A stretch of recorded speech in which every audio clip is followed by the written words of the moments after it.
So, hello and welcome along to another Life Force Patterning Integral Health Radio with me, Ben Calder. And I am lucky enough today to be here with Rob Chapman. Good morning, Rob. Good morning, Ben. Hi. So, Rob Chapman is a man that I've known for 19 years now, believe it or not. And 19 years ago, he and I used to work together in residential childcare, which is interesting to see, A, how far our lives have come, and B, what some of the things that have changed and haven't changed are. But can you believe it's been 19 years? No, that's kind of scary in some way. Yeah, sure. 19 years. Wow. Yeah, and you know, back in the days when I first knew Rob, it was really interesting because there were two things that I really remember about him. Was that he was already, in my mind, a great musician at that point. He was already had a deep and really profound interest in kind of mysticism and especially in Celtic spirituality. And these days is also an elder of the British Druid order, and he was an aspiring magician as well. He was really good at used to entertain us a lot with a lot of card tricks, and these days, kind of nearly 20 years later, you're now a professional hypnotherapist. You're still a musician. You're in your band Freshly Squeezed Hippie, author of 3 books on hypnosis and spirituality and so on, and we'll talk about those a little bit more later, and also putting together a lot of workshops and trainings for people across the globe, basically. Indeed, yeah. No, it's exciting times, really, and wow, 19 years ago. But it was back then that I guess my interest in the, not hypnotherapy then, but it was back then when I first did my counselling training as part of working with Corfdale. So yeah, that kind of eventually has led me to where I am now with the hypnotherapy and running workshops and all sorts came out of the back of those days, really, which is quite amazing when you think about it. Yeah. So let's begin though with how you and I have reconnected, because we spent quite a few years apart, and then when I started the centre, you came and joined us as a hypnotherapist. So tell me a little bit about your hypnotherapy practice, how you like to do hypnotherapy. What is it that kind of categorises you as hypno druid as you are on Instagram? Yeah, sure. I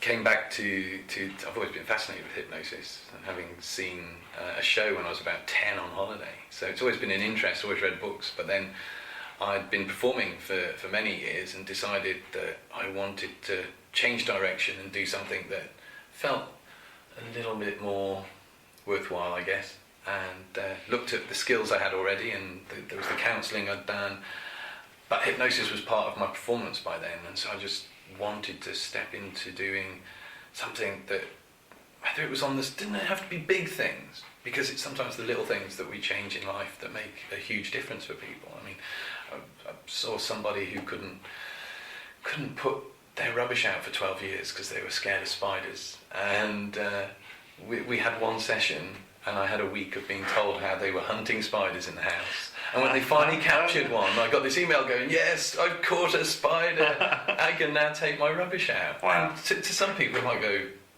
that's just odd. Sure. That person, it was life-changing. It's only a small thing.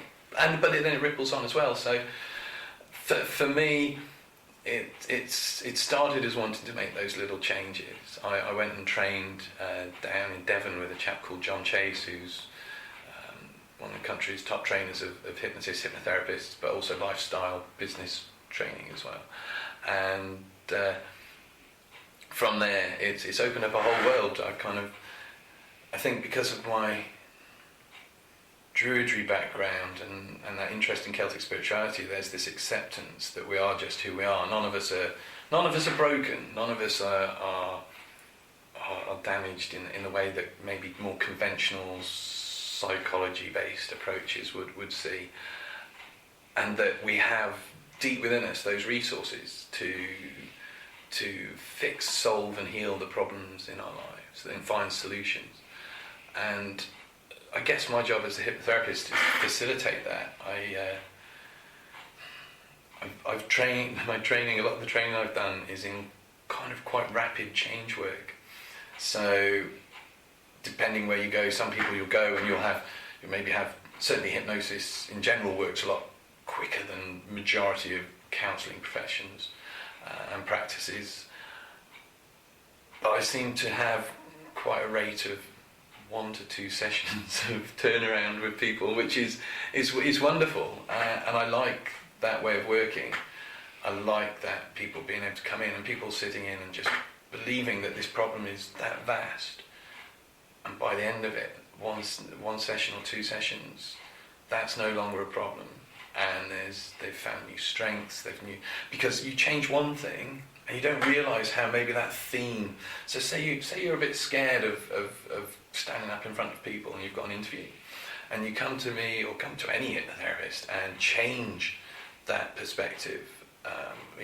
Where we are, we get locked in, we surround ourselves with this is our reality, and it's very difficult to see it any differently. And one thing that hypnosis does is it allows us to step out of that one place into another place and look back, and once you've looked back, you can never be in that one place the same again. So you now have a choice, and once you have a choice, you can carry on with the old behaviour, or you can take up that new behaviour. So in a way, I guess I see it as helping people change realities, because our realities are just that thing that we tell ourselves that they are. A problem can be a problem, and it can be horrible, or it can be a challenge, and it can be exciting. It's still the same issue at the centre, but it's what you're doing with your mind and telling yourself that shapes that reality and makes it a good or a bad experience. And I kind of like that level of personal alchemy, really, I guess. And I love the way that you're looking at that, Rob. For me, that echoes a lot with this idea of actually what we are is not something that's wrong. We're not a wrongness, but we have created or produced limitations in the way that we view the world. And they're just interesting points of view, they're just perspectives. And if we can kind of recognise some of that and have somebody assist us with transforming that perspective or opening up to new perspectives, it transforms the world. We can put our rubbish out. Completely. Well, I mean, coming from kind of in Druidry, you have the bardic part of Druidry, and that is the storyteller. And that fascinates me because we are the story we tell, and you can rewrite that story. And not just, here I am. I mean, with hypnosis, you don't always have to be going into the past to sort stuff out. You can go, you can come in to see a hypnotherapist and not tell them what your problem is. You can literally go, I have something, I don't want to talk about it. And you can work content free. This is okay, this is where you're at, where do you want to be, how do we make that happen, rather than going, this happened to you when you were 6, and pulling all that pain up, because sometimes you don't need pain to transform and change. Absolutely. You don't need to suffer to learn all the time. Sure, I totally agree. It's quite a limited viewpoint, and to believe that we need to shovel through the shit to sort stuff out. And I find that there can be quite a number of cases where what's actually taking place is re-traumatization.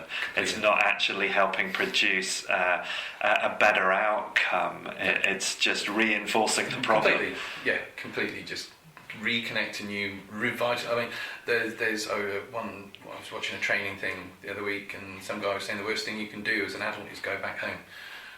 If everything collapses and you need a bolt hole, literally make going home the last thing, because the moment you go back home, all the triggers from your childhood as you were growing up will be reinforced, because you're stepping back into that unit, into that pattern, and that's not necessarily something that moves you forward. That can be quite, if there was old issues there that you've forgotten because you've just moved on, got on with life, all of a sudden they can be teased back out again. And it's the same sometimes. Sometimes you need to revisit stuff. Sure. But it's not essential. No, and change, I always say when people come to see me, there's no reason. I mean, what you bring to me might be serious, but there's no reason that journey of changing it cannot be fun, like an adventure, and enjoyable and fascinating. You're learning what your mind can do for you. And amazing. It's much more creative, isn't it? Yeah, completely. And sometimes when you go back into the past, you might just be opening up a bottomless pit, and you could spend years getting lost in that space and not really getting forward. And also, I mean, hypnosis works with the unconscious mind, not the conscious, and we can logically understand what implications a moment in our past has had for us. So say, I don't know, we developed a fear of heights because once we were out on a holiday walking a cliff with our family, and I don't know, maybe there was something we didn't like and our parents got ratty with us and shouted. And it's not a biggie, but that can plant the seed of a fear of heights later on. Yeah. Now, you can go back to that and know exactly what triggered it and what that trigger is. And logically, that's great. Doesn't always change what's going on for you now. Just because you know the root cause doesn't mean it stops the behaviour. Yeah. Because that behaviour has long become unconscious. You don't wake up one morning and think, well, do you know what? Today I'm going to be anxious. Yeah. It just happens. And no amount of logical conscious thought is ever really going to get to the root of that. Yeah. And quite often what we logically think is triggering it, it can be something completely different. Yeah. So just for people that haven't come across hypnosis before or don't know very much about it or have too many TV ideas about what hypnosis might be, how are you using it in a therapeutic sense? Well, give us an idea of the kind of the process. Okay, well there's, the first process is to sit down and hear and witness. Just sometimes for people just being seen and heard is the first part of the healing, because quite often we're not in a modern day world. And then resting people's fears aside, there is, like you said, there's a lot of amusing things about what hypnosis can and cannot do. And part of the initial process is making sure people realise that, one of the common ones with hypnosis is, and you see it, I've done stage work with hypnosis, and you'll go up to somebody, you hold their hand, shake their hand, sleep, and they're gone. If they were really asleep, I might as well go talk to the dog. Yeah. Because if you're asleep, you're not hearing me. Sure. So it's not sleep. Hypnosis is a state of relaxation, but it's not essential. You do not have to be relaxed to be in hypnosis. But it's encouraged because it's good for you. And tends to get better results if we can get relaxation. And relaxation, you can get somebody into complete ragdoll floppiness within a minute if you're working really well, which is quite amazing. And sometimes these people have never relaxed before. So it's not sleep. It's not. Again, if you're in hypnosis, you're going to hear. A lot of people come to me. I've been hypnotised before, but I don't think I was in because a car went past and I heard it pip its horn. Yeah, you will, because you're not asleep. You will hear stuff happening. You will hear what's going on, and you'll be aware of stuff. But I always say it's a bit like if you read or you have a hobby, or you draw or paint or something, and maybe you've got the radio on. But you get into that reading, you get into that thing, and for a while you don't hear what's going on the radio, or you're aware something was. Yeah. And that's it. Hypnosis, at its very simplest, is a relaxed state with a single focus. And in that state, our ability to learn and change behaviours happens very quickly. Richard Bandler, one of the founders of NLP, he says if you get a flip book, and I drew a little stick man on every page and slowly showed you a page a day, you would have no idea what was going on. But if I get that flip book and go draw a stick man and flip through it really quickly so it animates him, suddenly you know what's going on. And as human beings, we learn quickly. Yeah. And our behaviours are learned in moments. And some of those behaviours serve us and some don't. And so with hypnosis, we're working with making those quick changes. Yeah. And so that's one. You also don't get stuck in hypnosis. Sure. And one of the things that happened to me I work from the centre, but I'm starting to get people from America and across Europe saying, "Oh, is it possible to have a session?" So I've been able to start doing that and workshops online for people that can't make it to the centre. And I was with a chap in France online a couple of weeks back, and we'd done all the stuff, and we were doing what they call the induction, which is the ritual that gets you into hypnosis. Again, it's not an essential part, you can do it conversationally. But we got to that part, and I was just about to go into the work part of it, and his computer switched off.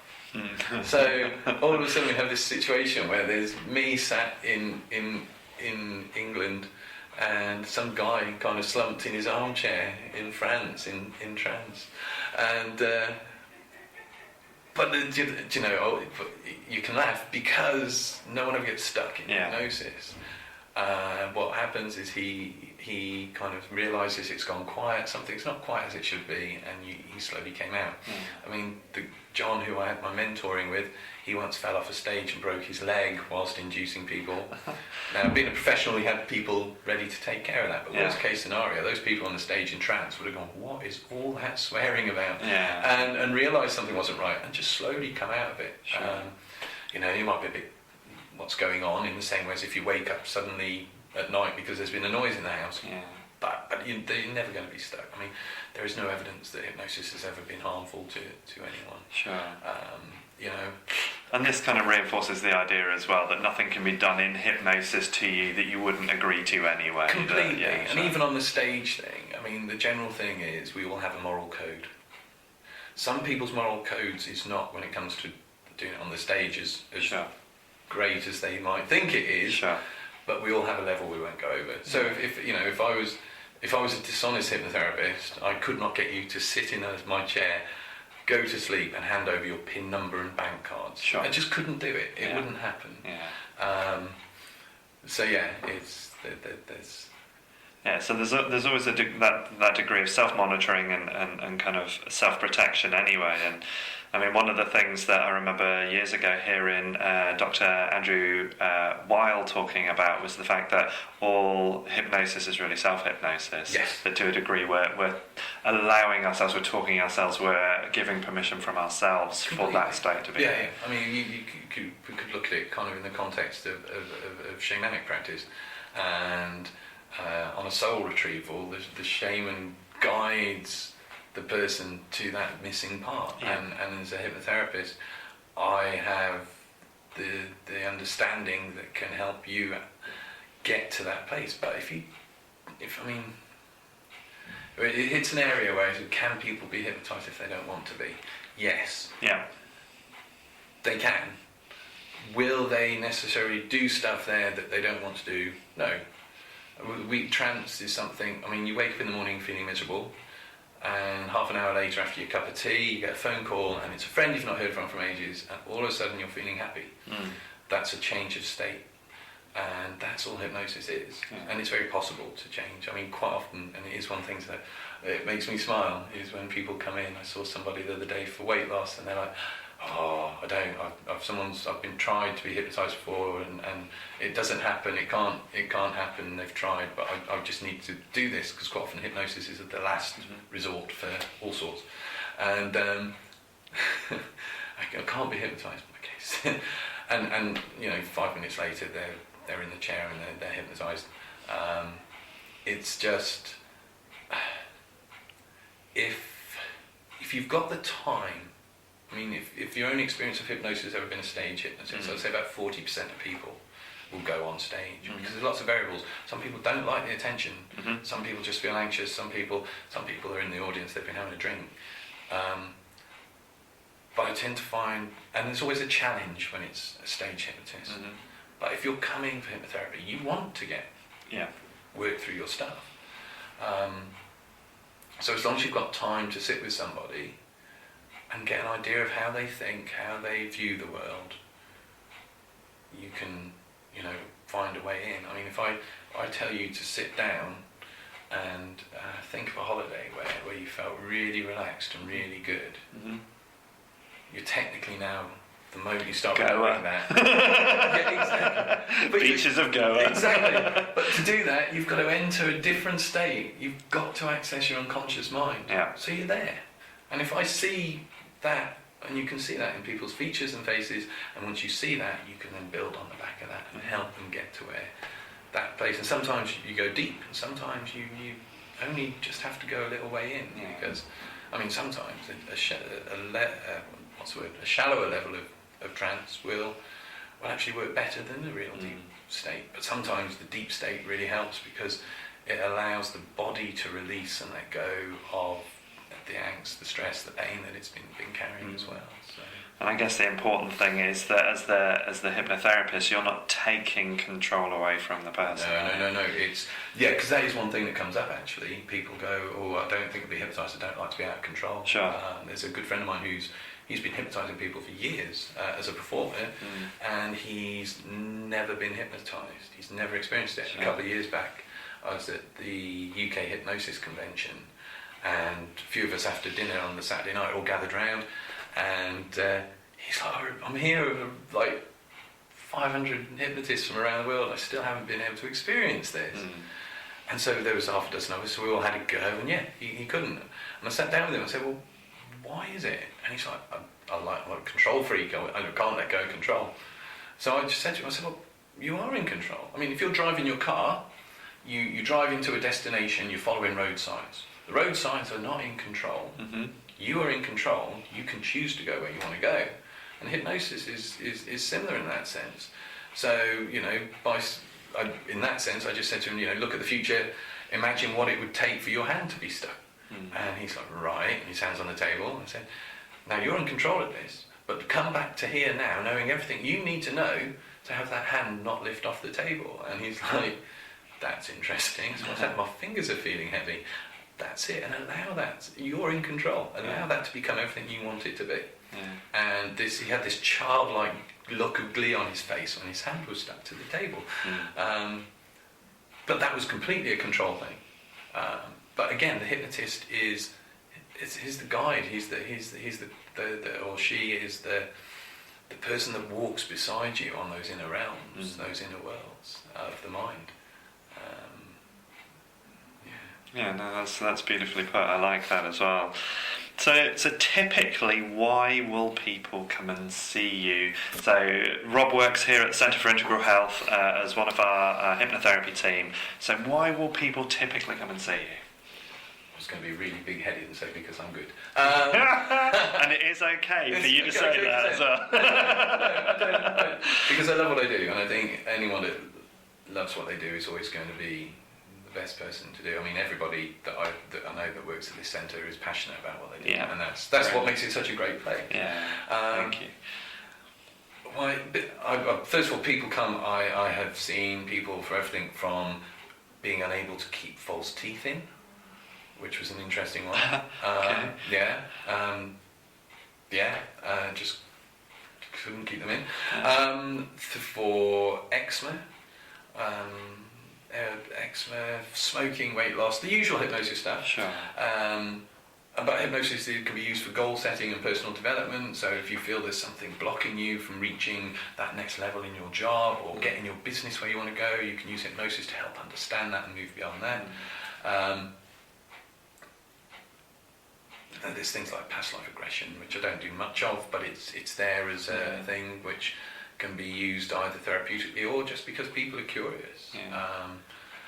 So usually, I would say underpinning most of my work, and I think, I don't know, maybe other therapists would agree, is at the root of it, if you were to single it down to one thing, it's anxiety and stress. Sure, yeah. But that manifests in so many different ways. Yeah. Whether it's pain, whether it's blocks, whether it's fears, phobias, the essence of that, there is some level of anxiety, and hypnosis allows us to really work with that.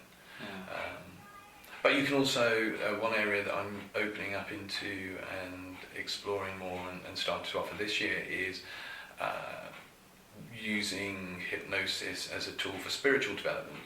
So again, a certain amount of that is the same kind of work as personal development. You're going, but with hypnosis, it's possible to access the higher self, however we wish to see that, whether it's just a higher self of mind or we see it as being something divine, or however we see that, and work at that level to find solutions to pain, to help find solutions to life.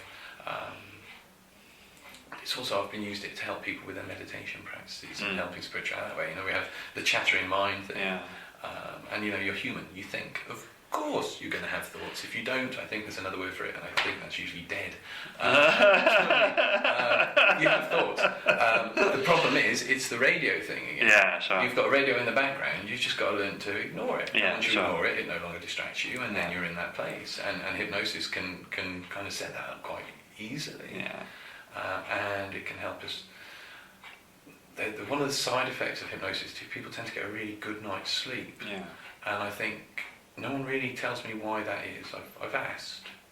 But my personal theory is that for some people, it's the first time they've relaxed deeply for a long time. Mm. And because you've relaxed deeply, when you go to sleep, your body remembers that. And so it goes there a lot easier, and therefore you sleep. So it's also a benefit for meditation that if you're having difficulty relaxing in your meditation, you can use hypnosis and be taught self-hypnosis to be able to relax yourself quicker and easier, which then benefits your meditation practice as well. So. And I guess for many people, they probably don't realise that being taught aspects of self-hypnosis is part of what you offer as well, Completely. so that it's not just a case of they're going to require you for every change that they want to make. Completely. Hypnosis should be about empowering people. Everything we do, I personally think, should be about empowering people. Yeah. Making people feel good, giving them... Hypnosis is a mind technology. I'm not... I do err on the more kind of spiritual definitions of things, but bringing it forward, it's a mind technology. We're learning how to use our mind, and it can achieve great healing, great transformation. I mean, there's examples of it where people have improved and gained their eyesight back through hypnosis. Wow. Wonderful theory behind that is sometimes it's just our mind forgets how to use our eyes properly. Sure. So if that's the reason, if you can take the mind back to a point where it knew how to use your eyes properly, and then bring it back, remembering that, or bringing that knowledge with it, suddenly your eyesight improves, and so it's been used for those things. Yeah. But yeah, self-hypnosis, and also in the process of hypnosis, for me, I don't know how others work, but I always include, as part of what I'm doing, and as you're going through this process, you can now see and understand many other ways that you can use your mind to help solve situations, problems, and go beyond it. So there's always some level of teaching with it. There's always that passing on of you. You don't always need a priest to contact God. You do not need the hypnotist all the time to sort your stuff out. Sometimes it's big stuff, and maybe your head's just too full of it, and that's great. Sometimes you don't know where to start. But also self-hypnosis is a wonderful... I'm actually not going to like the expression I use, but it's a wonderful mental self-management tool. Sure. That sounds so just... But that is technically what sure. it can do. I mean, if you can use self-hypnosis to build your confidence, you can use it to, again, overcome your fears and phobias.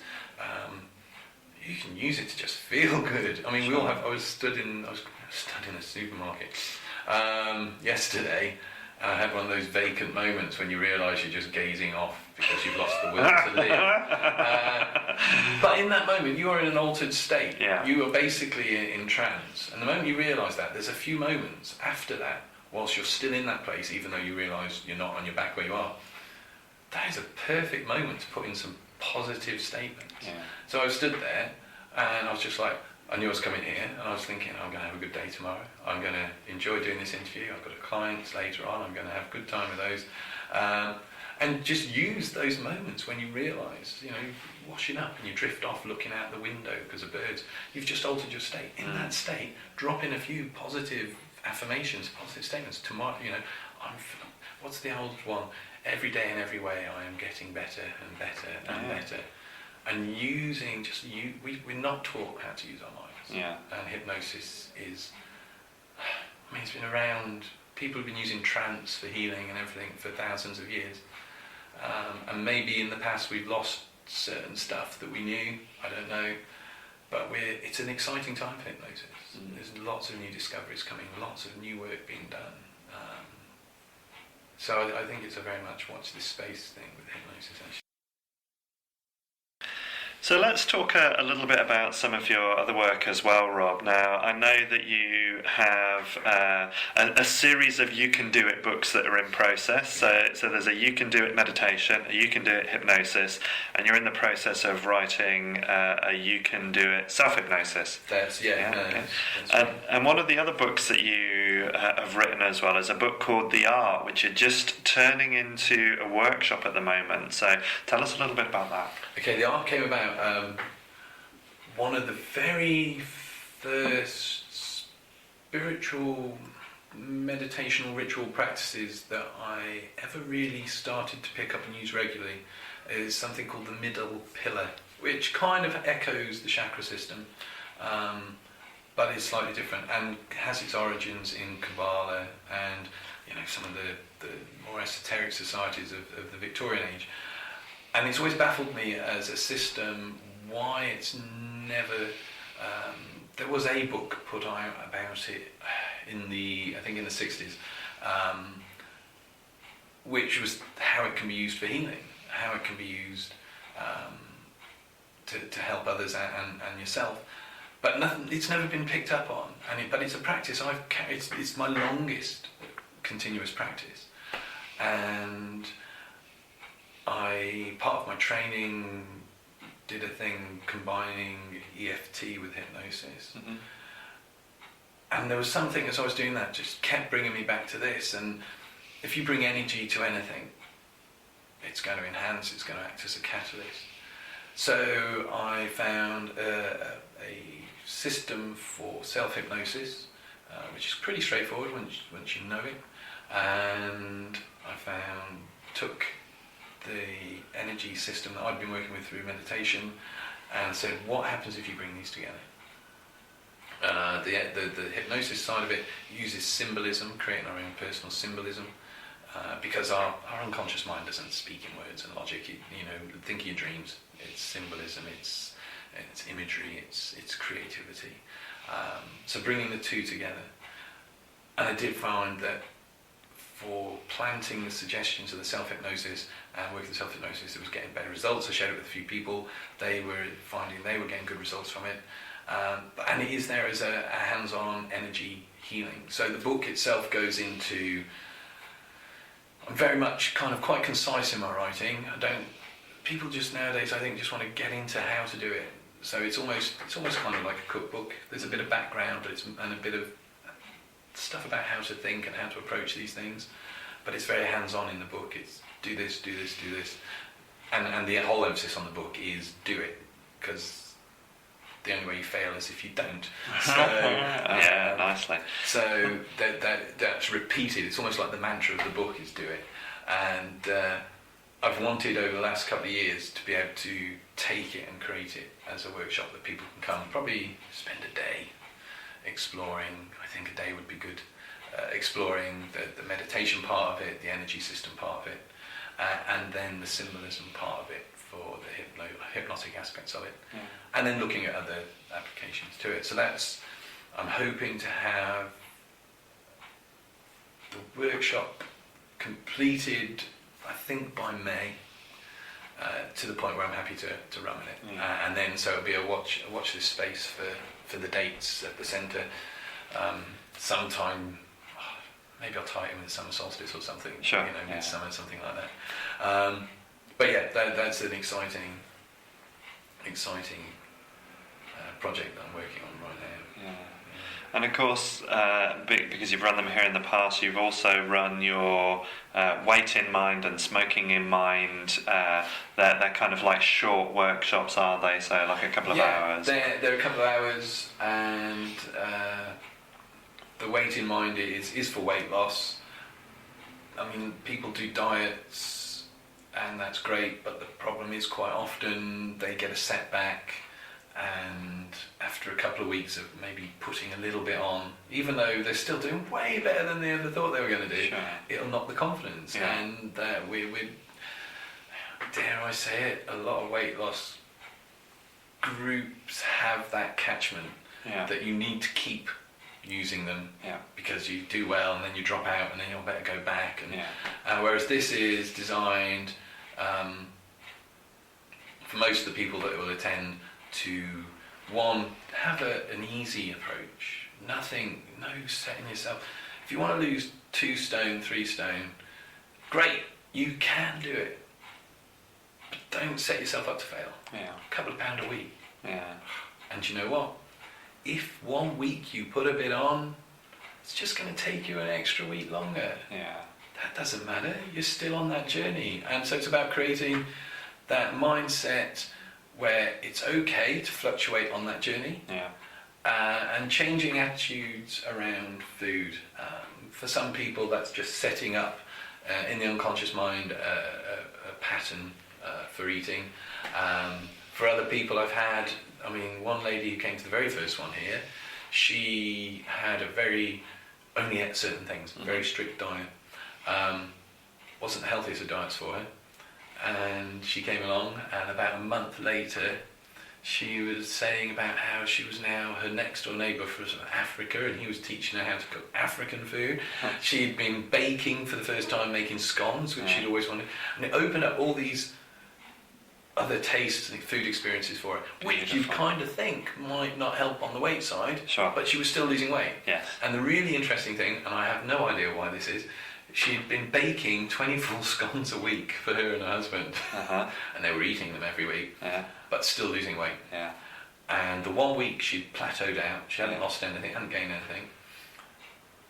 So she's like, oh, what am I doing that I can drop that will help kickstart the next stage of my losing weight? And she decided to stop baking. So for that week she didn't bake. Yeah. She put weight on. Yeah. The following week she baked again because she thought, well, it didn't make any difference, so I might as well carry on enjoying. And she lost weight again. Yeah. Which is bizarre. I don't quite understand how that works. Now I can actually jump in on something really interesting. Okay. I was at an epigenetics seminar with Chris Astle-Smith a couple of weeks back, and one of the things that he was talking about, we were talking about food requirements at different stages in life, and how the body's requirements change as we go through life. And he was talking about a study that was done on, and excuse the animal testing reference here, but it was done by giving rabbits a very, very, very high cholesterol diet. And the rabbits were in 2 different labs, and the rabbits in one lab, their blood cholesterol levels didn't change at all. Didn't matter how much of the high cholesterol food they ate, it didn't make a difference. The rabbits in the other lab, they had changes in their blood cholesterol. And when they were trying to examine the variables about what the difference between the 2 labs was, the labs where there was no change in cholesterol, the rabbits were being cared for by a technician that liked rabbits and was stroking them. So, and that was the only variance, because they were all the same breed of rabbit. A lot of as a lot of scientific studies controlling these variables, and the only difference is the lab technician was stroking them. So what was really coming out for me when you were talking about your lady there who was losing weight, what she was doing is she was accessing joy. Yes. And the joy was more important and more healthy for her than what was going in her mouth. Yeah. And I see that a lot with my own clients, that when they're not happy, it doesn't matter what they're eating, it's not going to help them. When they're happy, it kind of doesn't matter what they're eating. Yeah. Their state is changing, and I always find that epitomised by the different thing, the vitality you see in someone like Gillian McKeith, who to me never really looked all that healthy, and Nigella Lawson, who always looks healthy. So there's something about that, how we go about it, the state of mind, that's really relevant. Yeah, very much so. And there's that whole thing with change work, is that if somebody has a pattern of behaviour that's not doing them any good, whether that's a habit or anything, then create a new pattern of behaviour that just feels good and makes them happy. And we as human beings prefer to enjoy and feel good than we do to feel pain. Yeah. So make the old behaviour difficult and painful, make the new behaviour like, oh, this feels so good, and you'll get that change. So that makes a lot of sense. Yeah. And so for people that are interested in connecting with you, one of the really good pieces of news is they don't have to be local to Shropshire. And as much as those who are local to Shropshire, I understand you prefer face-to-face, but tell me a little bit about your other options. Okay, yeah. So this year I've I've had people going, oh, we really like what you post on Instagram, we really like this, how can I work with you? And I mean, people do. I've had people travel into Shrewsbury from Anglesey, which I think is the furthest away. You know, it's a couple of hours, so people are willing to travel in. But I appreciate maybe sometimes mobility for people can be an issue. I was talking to somebody the other day who was talking about the trans community and how there's a lot of issues around confidence and self-image, and actually coming along to a group thing or coming along and being out and about is a real challenge. So it's another area that being able to do what I'm doing as well now really opens up. But yeah, people have been like, I want to do your workshops, but you know, I'm in America. It's a problem. I mean, you can always fly me out there if you're listening. Yeah, all offers accepted. Yeah, completely.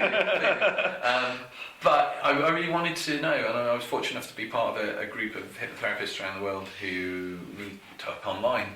And I was chatting with a guy who I call Vegas Mike, mainly because he lives in Vegas and his name's Mike, about online stuff, and he very kindly showed me how it could all work. So now the workshops and clients are one-to-one. I can actually see online via Zoom, which is a really simple process. You get the appointment, you have a link, and 5 minutes, maybe 10 minutes, before the workshop or whatever, you click the link. If you've not installed the little bit of software already, little app, it does it, and then you're in. And it's a really wonderful way, and it's initially, and I think speaking to other hypnotherapists, there's always that, can it work? Does it work online? But then hypnotherapists have been doing telephone work for years, and we know that works. Yeah. So, and the beauty of being able to do it when you can see somebody on the video, on the computer, or you can do it on your mobile or whatever, is you're getting that physical response as well. So you're able actually to pace the induction more to their physiology and more to where they're at. And obviously you pick so much more up when talking to someone if you can see them. Again, it's still not quite, nothing beats whether it's a group or an individual being kind of on that one-to-one, physically in the same space. But as an alternative for people, I mean, I've got people inquiring now from London. They may travel up, so it's always an option.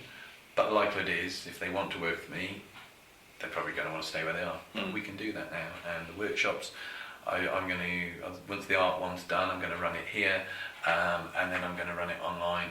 I'm having to get my head around timelines and things. And kind of someone said the other day, I'd love to do this, but I'm in America and that's 3 o'clock in the morning, and it's like, okay.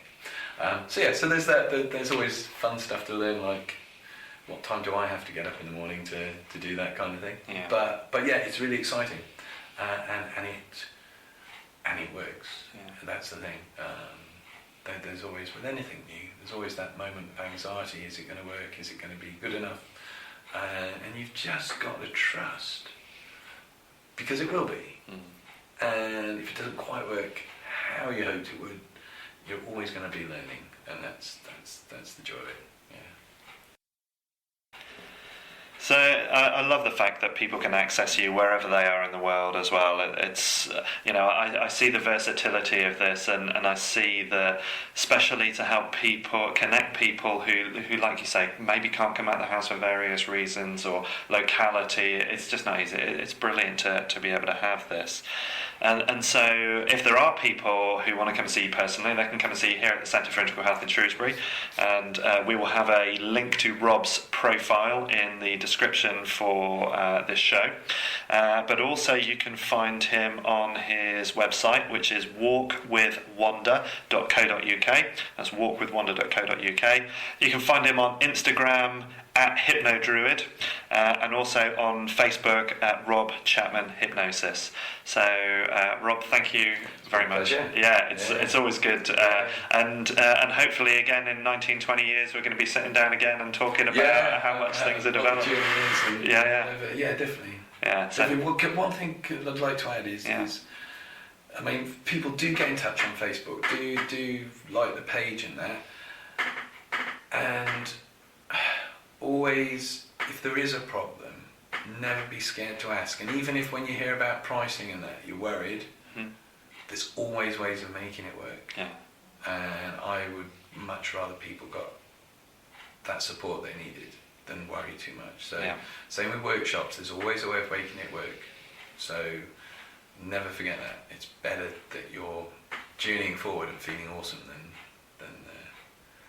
kind of thinking I just can't do it. Brilliant. And those are the kind of ethics that just make the world a better place. Rob, thank you so much for today, and thank you everybody for listening in to this Life Force Patterning Integral Health radio podcast here, and I'll see you soon. Take care. Bye bye.